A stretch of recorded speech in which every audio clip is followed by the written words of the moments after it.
얼마 전에 이런 기사가 나왔습니다. 중국이 한국인 관광객에게 무비자 입국을 허용했다. 한국 여권만 소지하면 별도 허가 없이 중국을 방문할 수가 있게 됐다는 거죠. 무비자로 바뀌면 중국을 여행하기에는 장점이 생겨요.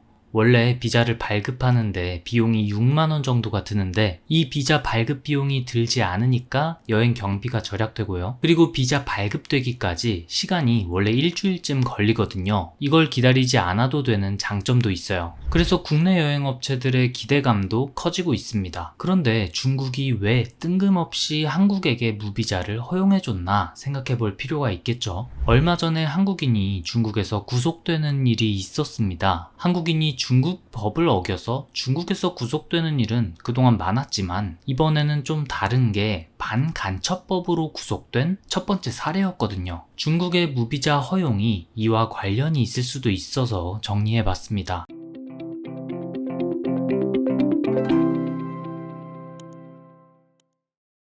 중국 외교부가 발표한 내용을 보면 11월 8일부터 한국을 포함한 9개국을 비자 없이 여행이 가능한 단기 무비자 대상국에 포함시킨다고 했어요. 조금 더 구체적으로 말씀드리면 비즈니스, 여행, 관광, 친지 및 친구 방문, 환승 목적으로 15일 이내로 중국을 방문할 경우 비자를 면제해 주겠다는 내용입니다. 한국이 중국의 무비자 대상에 포함된 것은 이번이 처음 있는 일이에요. 물론 과거 2013년에 국제공항에서 환승하는 한국인 여행객들을 대상으로 무비자 입국을 허용해 준 적이 있긴 한데 이번이랑은 수준이 다르죠. 원래 중국에서 무비자가 시행 중인 나라는 44개였거든요. 여기에 이번에 9개국을 추가했는데 여기에 한국이 포함된 거예요. 미국과 일본이 계속 무비자국에서 제외되고 있는 것을 빼면 한국은 거의 막차를 탄 것 같은 느낌이에요. 그럼 반대로 중국인이 한국에 올 때는 어떠냐? 한국은 30일 무비자를 제주도에 허용하고 있어요. 한국이 이번 중국의 무비자 대상국 선정에 호응해서 제주도뿐만 아니라 한국 전체의 무비자를 확대 시행할지는 지켜봐야 할 문제예요. 어쨌든 이번에 중국의 무비자국에 한국이 갑작스럽게 포함되었는데 중국이 왜 그랬을까?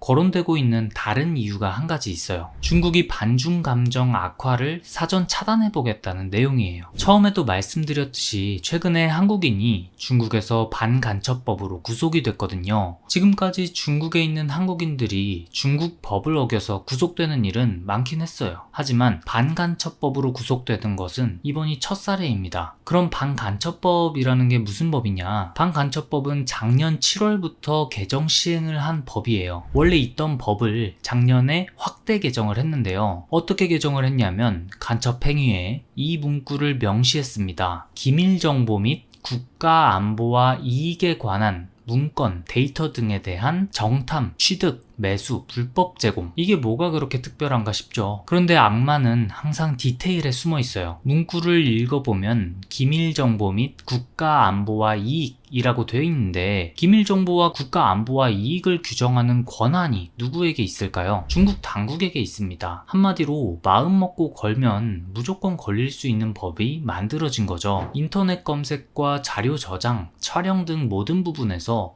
반간첩법이 적용될 수 있다는 겁니다. 주중 한국 대사관도 반간첩법에 대한 주의사항을 공지했어요. 중국의 안보와 이익과 관련된 자료, 사진, 통계 자료 등을 인터넷에서 검색하거나 스마트폰 같은 전자기기에 저장하지 말라고 했습니다. 중국 국익과 관련된 내용은 저장만 하지 말라는 게 아니에요. 인터넷 검색까지 조심하라고 주의를 하고 있는 거죠. 군사시설, 국가기관, 방산업체 등에 대한 촬영도 주의사항에 포함됐고 시위 현장 방문, 시위대에 대한 촬영 행위도 포함됐어요. 과거의 반간첩법을 생각해보면 범위가 엄청 확대된 겁니다. 반간첩법은 2014년에 처음 생겼거든요. 이때는 군사나 정부 기밀 유출만을 간첩 행위로 봤어요. 그런데 개정된 법안은 국가 안보와 이익에 반하는 정보를 유출하는 모든 행위로 범위가 대폭 확대된 거죠. 범위만 확대된 게 아니에요. 법의 실행력도 강화가 됐어요. 간첩 혐의가 있다고 당국이 판단하면 혐의자의 문서, 데이터, 자료, 물품의 열람 및 압수, 검사를 할 수 있는 권한이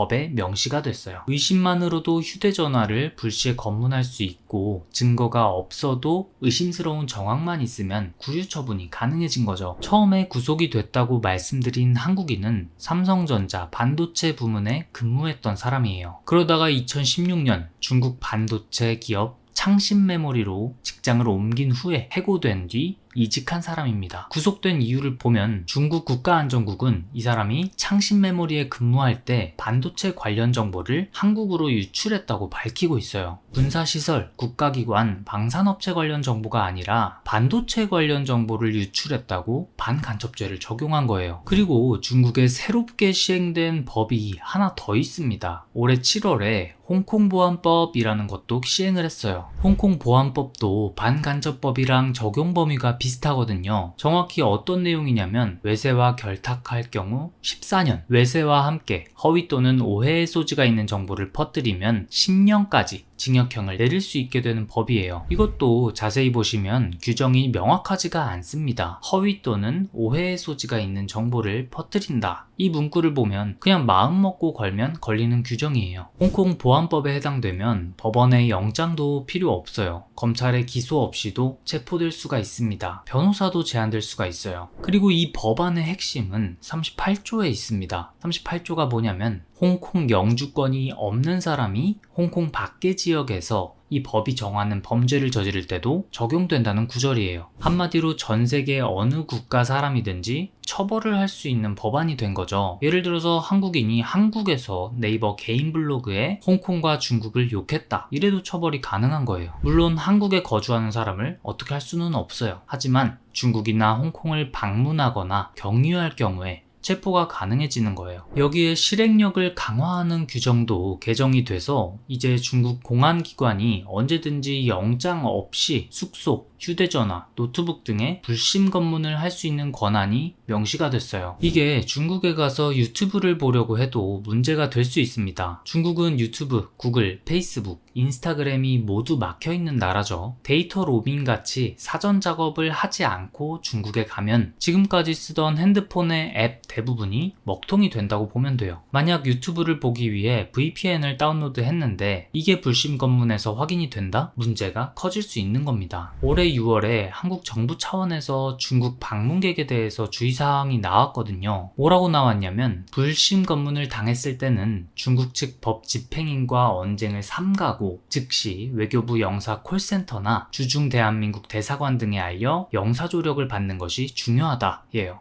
대화와 사진 촬영에 대한 주의사항도 나왔어요. 중국 지도자와 소수민족 인권, 대만에 대한 언급을 자제하고 보안시설이나 시위 현장 등을 방문해 촬영하지 말라는 거예요. 중국에 관광을 가더라도 이런 주의사항들을 숙지하고 가야 할 듯한 상황입니다. 오늘의 한 줄 코멘트. 중국 여행을 할 때 조심할 일들이 많아진 것 같다. 한국이 호응해서 중국인 무비자가 확대될 경우 중국 여행객들은 늘어날 수 있을 듯하다.